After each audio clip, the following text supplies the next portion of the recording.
Joebizz34 back again.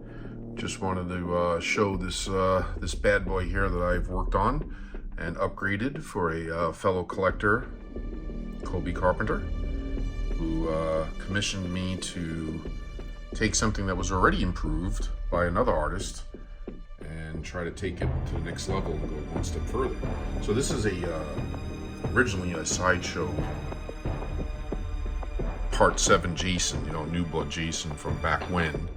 The outfit, the under skin exposed areas, and the head sculpt, and the chain, everything, pretty much is from Sideshow, except for I think this mask and this custom machete that he gave me to work on along with the figure, and this is a Sideshow head sculpt, which, considering it's definitely not bad and has shined here as much as possible between the first artist that worked on this and then myself.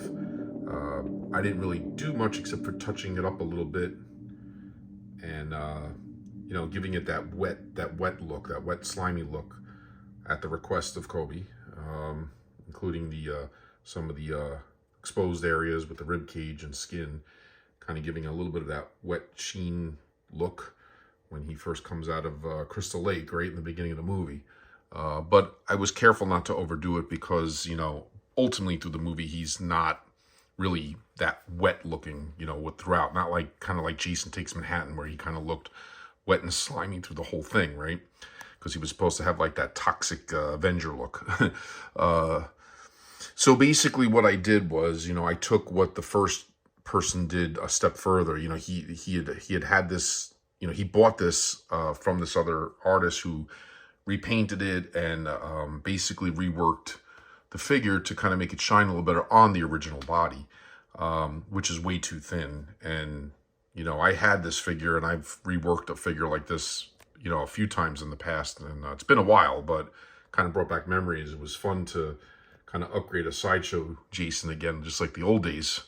So basically what I did was I just kind of weathered and recolored, re-dyed and repainted the clothes, reworked the clothes to give it more of that swampy green look, as opposed to just like the gray look, and kind of added more definition to it, and dirt and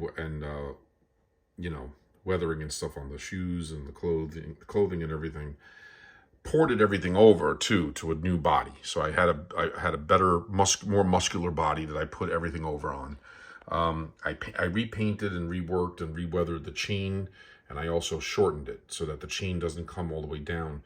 In reality, his chain was shorter, kind of like this, maybe 3 or 4 links down, where the Sideshow chain by default goes like kind of too far down to here, which is not the end of the world, but to be more screen accurate, the chain needed to be shortened, which I did.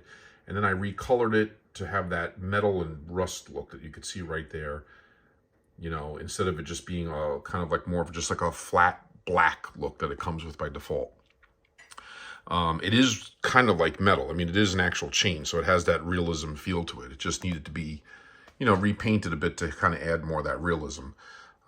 So again, I reworked and I kind of customized the Sideshow parts to kind of port it over and kind of put everything in place properly on to fit on the new body, which gives him a lot more, height and width and muscularness. I mean, the Sideshow bodies that they used for Jason's definitely had the height going for them. It just was basically the thickness and the the width and the depth of the body that needed to be improved. He's definitely not muscular enough or big enough on the original Sideshow body. So definitely wanted to rework that there. So repainted the rib cages and the bones and the exposed areas, kind of make that pop a little more, along with just touching up the face a little bit. Again, kudos to the first person that worked on this, but I just wanted to take it a step further at the request of of Kobe, and kind of give him more of that, Kane Hodder look, which I think I've succeeded. I did rework and resculpt the forearms and stuff myself. I couldn't use the Sideshow arms basically on that body, and this way he does have articulation, so kind of wanted to work it to kind of match the overall look and have like the exposed bone pieces kind of peeking through the skin like he did in the movie. Did that here and did that here on this hand here. So I think I did a pretty good job kind of matching it up. And at least now he's got hands that kind of articulate, you know, and are on the ball that I kind of blended in there with the color. So, you know, kind of blends in, doesn't stand out. So it all kind of matches up. I'm really proud of this. I really enjoyed and had a lot of fun with this. Like I said, it's been a long time since I've reworked a figure like this.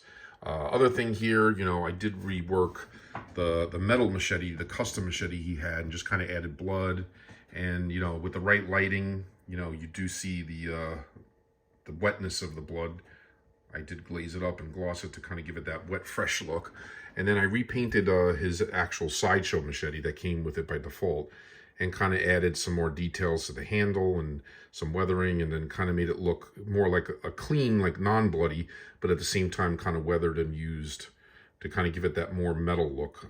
This is, you know, light plastic, you know, in reality. And then, of course, finally the mask. This is a nice mask. It looked good to begin with. It's definitely an upgrade from the Sideshow mask. I don't know exactly what this mask is, but it's a nice actual Part 7 mask, actually. And I weathered it some more, added more detail to it, kind of added some more char and burn marks on the crack part of it, and where the machete mark is there. And then I did add the famous, for Part 7, I'll try to see if I can really get in there, the squiggly lines and the markings on the nose and by the chin area, that right there, that the 7 mask, you know, famously has. And I think I kind of matched it up pretty good. And this mask is really nice. I kind of like this mask. So that's pretty much it. And it didn't take me too long, but I did take my time and wanted to really make this special and, you know, kind of shine as best as it could. And I think I've really succeeded, and I hope Kobe's really happy once he gets this figure. So there you have it. Sideshow Jason 7 New Blood figure reworked into a custom kit bash, whatever you want to call it, onto a more thicker and muscular body. Reworked, coloring, weathering, painted, and everything else. And I hope he enjoys it when he gets it. And that's it. So just wanted to give a quick overview and review of this. And if anybody else out there wants theirs reworked in a similar fashion, hit me up. All right, guys. Until next time, Joebizz34. Peace out. Kill, kill, kill, kill. Take care, guys.